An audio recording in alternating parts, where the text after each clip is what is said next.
Respect DG ACB Atul Singh sir యొక్క instructions ప్రకారం ఈరోజు అరౌండ్ 8:45 PM టైంలో సబ్ రిజిస్టర్ ఆఫీస్ కడియం మీద సర్ప్రైజ్ చెక్ చేయడం జరిగింది.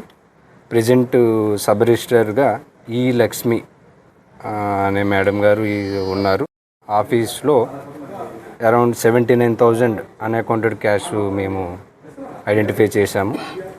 అదేవిధంగా ఈ other sub register office other ప్రిమిసెస్లో 1,03,210 రూపీస్ క్యాష్ కూడా మేము చూసాము, ఐడెంటిఫై చేసాం. టోటల్గా 1,82,210 రూపీస్ అన్అకౌంటెడ్ క్యాష్ మేము హ్యాండ్ ఓవర్ చేసుకున్నాం. అదేవిధంగా ఈ సబ్ రిజిస్టర్ ఆఫీస్లో ఏదైనా ప్రొహిబిటెడ్ లిస్ట్ ప్రాపర్టీస్ రిజిస్ట్రేషన్ చేయడం జరిగిందా, అండర్ వాల్యుయేషన్ చేసి ఏదైనా ప్రాపర్టీస్ చేశారా, and any other illegal registration జరిగాయా అనేది కూడా మేము వెరిఫై చేస్తున్నామండి. ఎవరైనా సరే ఎక్కడైనా కరప్షన్ యాక్టివిటీ కానీ